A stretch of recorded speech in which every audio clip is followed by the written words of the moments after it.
You ever argue with a refrigerator? No? Well, let me tell you, that ain't something you want to put on your resume.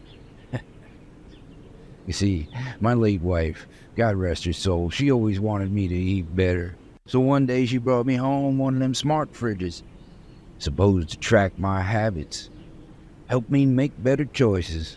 Turns out what it really did was starve me half to death. I go to grab a pudding cup, nothing fancy, just a little chocolate treat, and the screen flashes, access denied, too much sugar today. Well, I stare at it thinking, well, that ain't right.